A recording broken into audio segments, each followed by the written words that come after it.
Hello ninth class.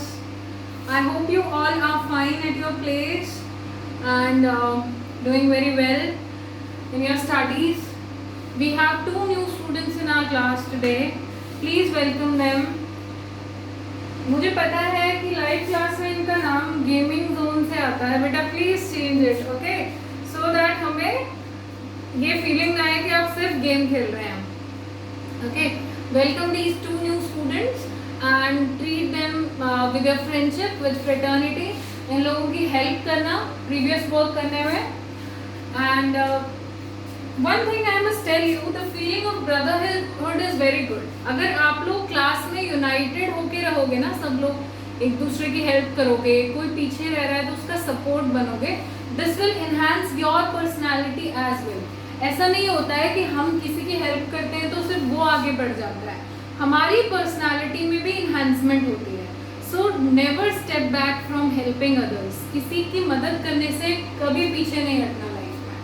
Okay, so we have discussed almost 3 parts of the chapter. 3 parts में हमने क्या क्या discuss किया. सबसे पहले हमने एक आउटलाइन देखी थी विलेज की. तो एक क्वेश्चन अगर मैं आपको दे दूं 3 मार्क्स में, that explain the village criteria or explain the distribution of families or the distribution of land in the village, तो क्या आप explain कर पाओगे? बिल्कुल कर पाएंगे मैम. कैसे explain करोगे? सबसे पहले there are 450 families living in the village. Out of them 80 families are upper caste families. They live in the village with the house made up of bricks and cement. But there are 1/3 Dalits in the village from SC category that live in one corner of the village with houses made up of mud and straw. ये explain कर दोगे. Then land distribution कैसे explain करेंगे हम? Out of 450 families 150 families are almost landless. Okay, remaining 240 families have land of small plots, that is less than 2 hectares of land. Rest the 60 families left are large landowners and they have much large land piece of more than 10 hectares also. ठीक है, 450 families जिनमें से 150 landless, 240 के पास small plots of land and 60 large land owners. ये question answer था आपका, मैंने आपको पहले बताया नहीं. अब समझ में आ गया ना ये कैसे करना है? ठीक है. टेबल बना के अगर आपसे पूछे तो कि टेबल बना के एक्सप्लेन करो लैंड डिस्ट्रीब्यूशन, तो कर दोगे ना टेबल बना के एक्सप्लेन? 450 में से टेबल में आपको बताना है कितने हैं, तो पहले टेबल में एक साइड क्या लिखोगे? लैंडलेस फैमिलीज, उसके आगे लिख देना 150. देन अगर पूछा जाए small land owners, then write 240, large land owners write 60. ऐसे टेबल से भी एक्सप्लेन कर सकते हो. गुड. अगर पाई चार्ट से कुछ एक्सप्लेन करना चाहो, pie chart banana I guess आप सबको आता है. Still I am giving you an idea. Exams में, बोर्ड एग्जाम्स में स्पेशली बहुत हेल्प होता है कि हमें सर्टेन फिगर्स बना के एक्सप्लेन करना चाहिए. तो जो एग्जामिनर होता है उसको बहुत अपीलिंग लगता है आपका आंसर और वो आपको बेटर स्कोर्स देता है. तो पाई चार्ट से अगर आप डिस्ट्रीब्यूशन ऑफ फैमिलीज दिखाओगे, डिस्ट्रीब्यूशन ऑफ लैंड दिखाओगे, तो कैसे दिखाओगे? This is the whole land of Palampur and almost 450 families हैं. So 150 families are landless, then remaining this 60 are large landowners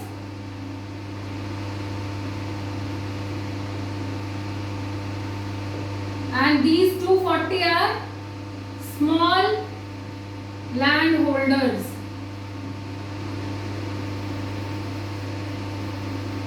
That is less than 2 hectares. ऐसे पाई चार्ट बना के भी आप दिखा सकते हो. आंसर में बहुत अपीलिंग, बहुत अच्छा लगेगा. तो उससे क्या होता है, टीचर को लगता है कि आपको कॉन्सेप्ट पता है और आपको बहुत ज्यादा लिखना भी नहीं पड़ा. ठीक है, ऐसे ही पाई चार्ट से आप फैमिलीज का हाउस डिस्ट्रीब्यूशन भी दिखा सकते हो. I hope you get it. चलो अब एक क्वेश्चन आंसर्स में क्वेश्चन ये भी था दैट कैसे मॉडर्न टेक्निक्स हेल्प करती हैं इन फार्मिंग। मॉडर्न टेक्निक्स क्या क्या थी? बेटर इरिगेशन बाय ट्यूबवेल्स, मतलब पहले की तरह कुएं से पानी ना खींचना पड़े, with the help of sprinkler irrigation, tubewell irrigation हम आराम से इलेक्ट्रिसिटी से इरिगेशन कर पाए। HYV सीड्स के बारे में लिखोगे, ये सीड्स क्या करती हैं? दे इंक्रीज द प्रोडक्टिविटी और दे increase the yield for that season. Okay, इसीलिए हाई यील्ड वैरायटी बोला जाता है कि प्रोडक्शन को बढ़ाएंगी। और क्या जरूरत होती है? Chemical fertilisers. What do fertilisers do? They increase the fertility of soil for short time. इसका भारी परिणाम हमने ये भी देखा है कि जब हम एक ही सॉइल पे बहुत टाइम तक फर्टिलाइजर्स यूज करते रहते हैं, it eventually loses the soil fertility और it decreases the soil fertility. Soil fertility क्या है कि जमीन कितनी उपजाऊ है हमारी, ये आई गेस आप सबको क्लियर है, ठीक है। तो आप water, irrigation, HYY seeds, chemical fertilizers, pesticides, इन सब के बारे में बात करेंगे when comes the concept of modern farming techniques. Modern farming technique सबसे पहले कहाँ शुरू हुई थी? Haryana, Punjab and western part of Uttar Pradesh. अगर MCQ क्वेश्चन में ये तीनों ऑप्शन होते हैं और डी ऑप्शन होता है ऑल ऑफ द अबव, तो all of the above right answer होगा। क्यों? क्योंकि तीनों ही जगह पे हुई थी, यहीं पे ग्रीन रेवोल्यूशन कैरी अप हुआ था। फिर से बता रही हूँ, green revolution 1965। Who started in the world? Norman Borlaug. Who started it in India? MS Swaminathan. चलो, इतना तो मेरे बच्चों को समझ में आ गया। कल हमने पढ़ा था लेबर के बारे में कि लेबर की वेजेस कम क्यों होती हैं। आज आपने डाउट क्लास में बहुत ब्रिलियंटली मुझे सब कुछ बताया। मैं बहुत ज़्यादा लकी हूँ कि मेरे पास इतने एक्सट्रीमली टैलेंटेड स्टूडेंट्स हैं। Okay, you all are doing very well in your studies. और जब आपको पता नहीं है कि जब आप लोग डाउट क्लास में बहुत कॉन्फिडेंटली आंसर करते हो ना, तो टीचर को जितनी शांति, जितनी खुशी मिलती है ना, आप लोग इमेजिन भी नहीं कर सकते। So please do it for us, okay. Exchange में गिफ्ट्स मिल जाएंगे, I will arrange. Okay, let's come to the story once again.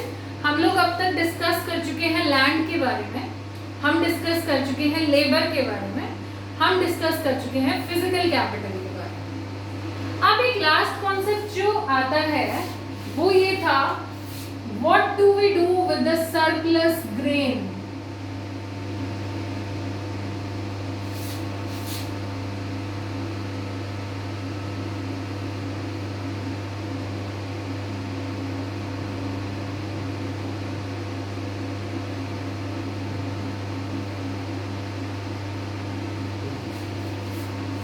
Surplus का मतलब क्या होता है? जो एक्स्ट्रा है, जो हुआ है बहुत ज्यादा, उसका हम करते क्या हैं?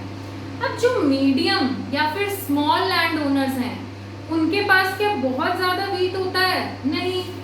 जो उनकी प्रोडक्शन होती है स्मॉल लैंड ओनर्स की या फिर उन फार्म लेबरर्स की जो कि काम कर रहे हैं किसी के खेत में, उनके पास इतनी ही प्रोडक्शन होती है कि वो उस अनाज को खा सके जब तक कि दूसरी फसल नहीं आती है। They have only such small quantity of wheat or any grain that can sustain their livelihood. जो उनके खाने पीने में जरूरी हो, बस इतना ही होता है उनके पास, ठीक है। लार्ज लैंड ओनर्स के पास एक्स्ट्रा होता है। लार्ज लैंड ओनर्स जैसे कि तेजपाल सिंह का नाम आया था हमारी स्टोरी में। तेजपाल सिंह के पास तो बहुत जमीन थी, इतना गेहूं थोड़ी ना खा लेंगे सब लोग उनके फैमिली में। अब वो सरप्लस फ्रूट ग्रेन का क्या करते हैं, ये देखेंगे हम लोग। आपके हिसाब से बताओ क्या कर सकते हैं? Sell it in the market. अब मार्केट कहाँ था? Shahpur. Sell it to the people in the village.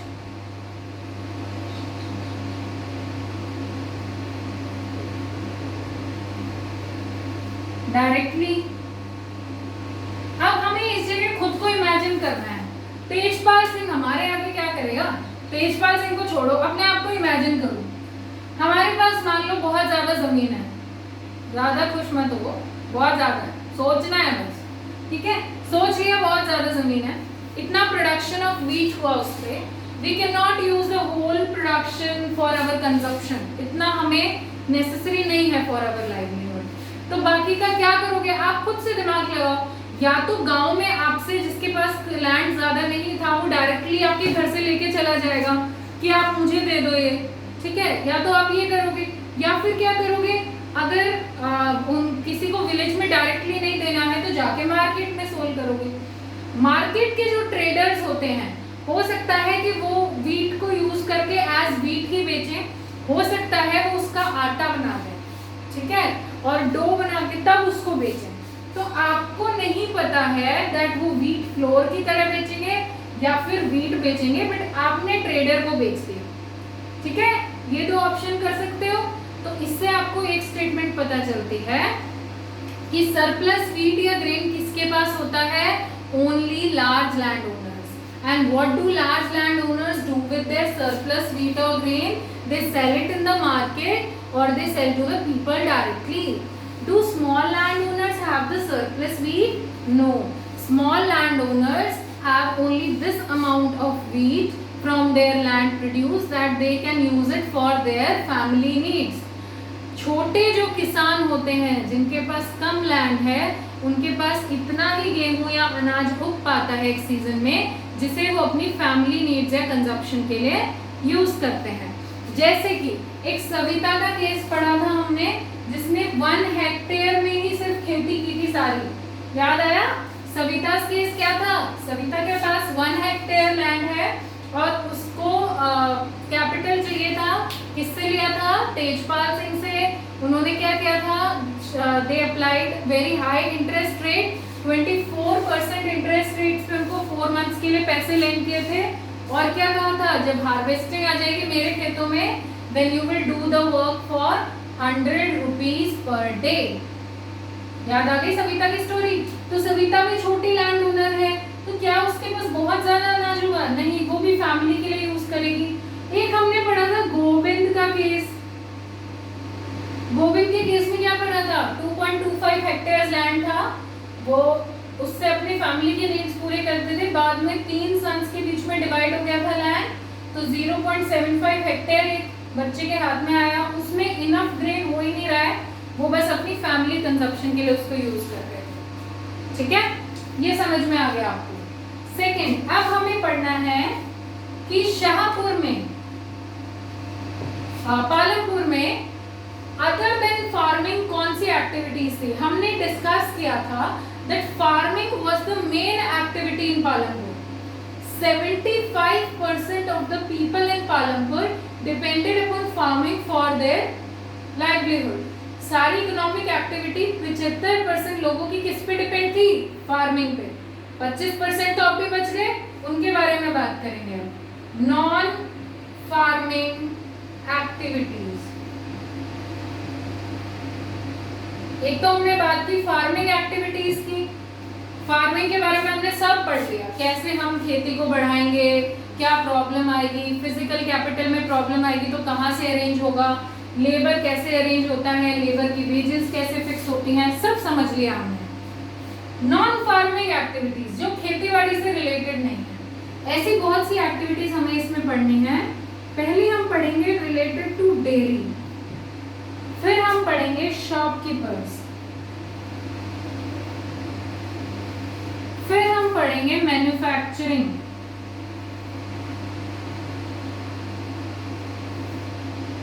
उसके बाद हम पढ़ेंगे ट्रांसपोर्ट। अब बात तो हम पालमपुर की कर रहे हैं, लेकिन मैंने आपको हमेशा बोला है कि ये पालमपुर की ही नहीं, हमारे गांव की कहानी भी ऑलमोस्ट सिमिलर ही है, तो आप इसे अपने गांव से रिलेट भी कर सकते हो, ठीक है। You can relate it to your own village also. How, अब देखो डेयरी, आपके गांव में भी डेयरीज होंगी, डेयरी एक्टिविटीज होती हैं। हमने यहाँ पे भी बहुत सारे केसेस देखे थे, जो स्मॉल लैंड ओनर्स थे वो ज्यादातर क्या रख रहे थे, अपने घर में एक बफेलो रखते थे, ठीक है, जिससे वो अपने घर के लिए भी मिल्क, घी, कर्ड अवेलेबल करा सकते हैं और एक्स्ट्रा दूध को बेच के एक अर्निंग, एक्स्ट्रा अर्निंग भी कमा सकते हैं, है ना। तो वही डेयरी एक्टिविटी रिलेटेड है. People in the Palampur village are keeping buffaloes at their home to sell the extra milk for extra earning. खेती से इतनी अर्निंग नहीं आ रही है कि सब कुछ हो सके, तो एक्स्ट्रा अर्निंग के लिए बफेलो रखी है उन्होंने घर में. ऐसे ही 2 ट्रेडर्स की बात की गई है. 2 ट्रेडर्स. ट्रेडर्स कौन होते हैं? कोई भी व्यापार करने वाले. तो दूध का व्यापार भी हो सकता है. सो 2 ट्रेडर्स हैं शाहपुर टाउन के, जिन्होंने रायगंज में कलेक्शन कम चिलिंग सेंटर बनाया हुआ है. कलेक्शन कम चिलिंग सेंटर मतलब कलेक्शन भी कर रहे हैं वहां पे दूध का, और चिलिंग भी, उसको फ्रीज किया जाता है दूध को ठंडा बिल्कुल टेम्परेचर पे, क्योंकि गर्मी में रहेगा तो फट जाएगा, है ना. आप हमेशा दूध के कभी अपने पैकेट्स लिए होंगे तो आपने देखा होगा वो बिल्कुल ठंडी जगह में रखे जाते हैं. They are kept at chilled places. Why? कि वो फट ना जाए. ठीक है. तो 2 traders have established a collection come chilling centre. कहाँ पे? रायगंज में. ट्रेडर शाहपुर के हैं ये, लेकिन इन्होंने कलेक्शन कम चिलिंग सेंटर कहाँ पे बनाया है मिल्क का? रायगंज में. अगर मैं एमसीक्यू क्वेश्चन में पूछूंगी ये चीज तो याद रखना.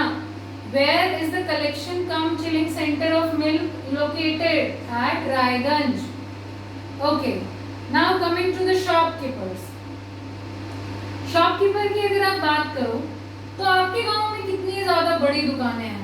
कोई बड़े गांव वाला हो क्या? हम बड़े की दुकानें हैं हमारे गांव में, बट यूजुअली गांव में क्या होता है, छोटे छोटे जनरल स्टोर्स होते हैं. जनरल स्टोर्स मतलब परचूनी की बेसिक दुकानें, जिन पे आपको बेसिक किचन का सामान, बेसिक मेडिसिन या ऐसा कुछ मिल जाए. छोटे छोटे मेडिकल स्टोर, यही तो शॉप्स होती हैं.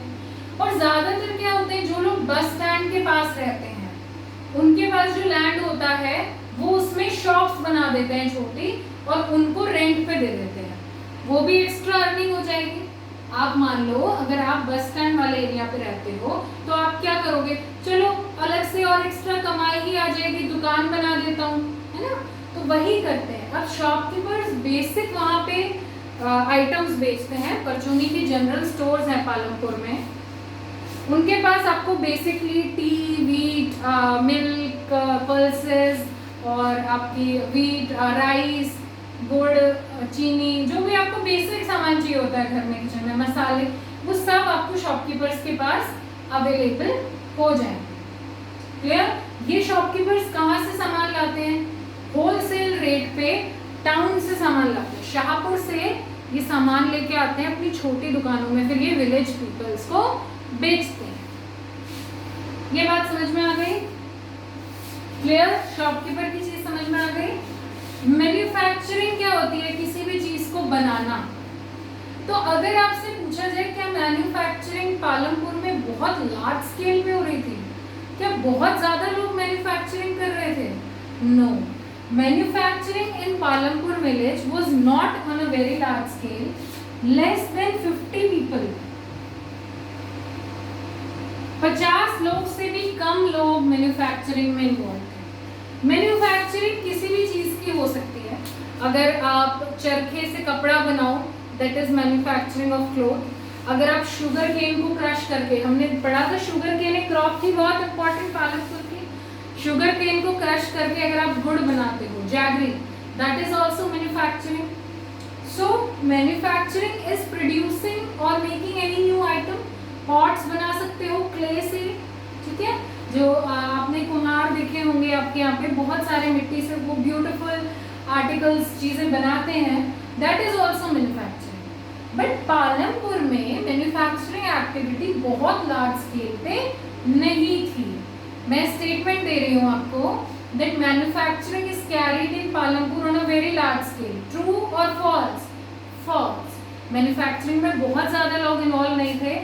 Only less than 50 people were involve. और ये भी बेसिक कुछ मैन्युफैक्चरिंग करते थे और उसको विलेज में या नियर बाय टाउन में सेल कर देते थे. यहाँ पे एक मिश्री लाल आदमी नाम के व्यक्ति की स्टोरी आपको बताई गई है. मिश्री लाल जी एक मशीन लेके आए हैं जिससे वो शुगर केन को क्रश करके गुड़ बनाते हैं. इससे पहले बफेलोज को यूज किया जाता था इस काम के लिए. ठीक है। लेकिन जैसे जैसे आपको पता है टेक्नोलॉजी आती है, न्यू मशीन्स आती हैं, तो इंसान क्या करता है, न्यू मशीन्स को अडॉप्ट करता है for better usage, for better goods. तो ऐसे ही मिश्री लाल जी एक मशीन लेके आए for crushing sugar cane and making jaggery out of it, गुड़ बनाने के लिए। सो ये भी एक मैन्युफैक्चरिंग है। अगर वो पॉट्स बना रहे हैं क्ले से कोई, दैट इज ऑल्सो मैन्युफैक्चरिंग। अगर आप घर में कोई क्लॉथ वीव कर रहे हो, that is also manufacturing. So manufacturing बहुत कम लेवल पे यहाँ पे कैरी आउट हो रही थी, ठीक है।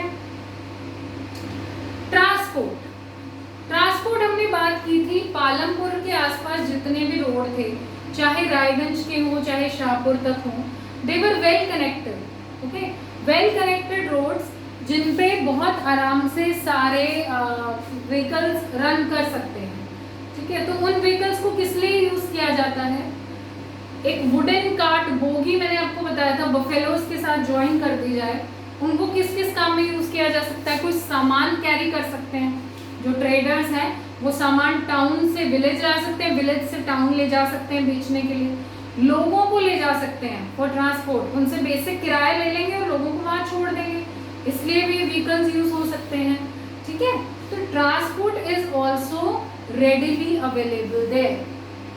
अब जो छोटे लोग होते हैं, ये पैसा जो होता है, कैपिटल कहाँ से आता है, अगर हम बात करें फार्मिंग के लिए भी कैपिटल कहाँ से आता है, स्मॉल लैंड ओनर्स जो होते हैं उनके पास तो कोई खुद की सेविंग्स होती नहीं है, हमने बात कर ली थी, वो लार्ज लैंड ओनर्स से, मनी लेंडर्स से लैंड करते हैं। लेकिन जो बड़े लैंड ओनर्स हैं उनके पास खुद की सेविंग्स होती हैं, उस सेविंग्स से कई बार वो लोग अपने लिए मशीन्स खरीद लाते हैं, एक्स्ट्रा ट्रैक्टर खरीद लाए, थ्रेसर खरीद लाए, ये क्या हो गया, उनके वर्किंग कैपिटल में ऐड हो गया। वर्किंग कैपिटल या fixed capital, fixed capital, machines come in the category of fixed capital, fixed capital में ऐड हो गया, उनके और काम आएगा और खेती को बढ़ाएगा, ठीक है, या फिर वो ज्यादा सेविंग करके और लैंड खरीद सकते हैं किसी से।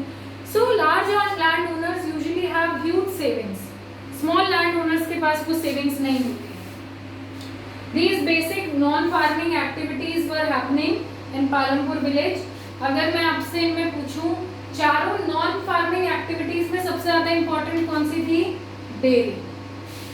लेकिन अगर एमसीक्यू क्वेश्चन ऐसे आ जाए, which of the following were non farming activities in Palampur, तो ये चारों में से जो भी ऑप्शन होगा टिक करना। अगर 3 ऑप्शन हो और कोई चौथा इनके अलावा हो तो उसको टिक करना that this activity was not in Palampur. In activities को अच्छे से याद रखना, नॉन फार्मिंग एक्टिविटीज को, ठीक है। क्वेश्चन आंसर्स हम लोग मैं आपको कल दे दूंगी, यू विल राइट नीटली। इसके हम नोट्स नहीं लिखेंगे, इस चैप्टर में नोट्स नहीं है मेरा, कुछ बेसिक चाहिए होगा, 4-5 lines I will tell you, you don't have to write much notes in this chapter, you will write the question answers, और question answers मैं आपको दूंगी and you have to do it in 2 days, ज़्यादा जल्दी नहीं है, 2 दिन में कर लेना, but I want your proper work complete. We have completed the whole chapter, read the whole chapter from your book and we will take the doubts tomorrow in morning in the doubt class, okay? Have a good day.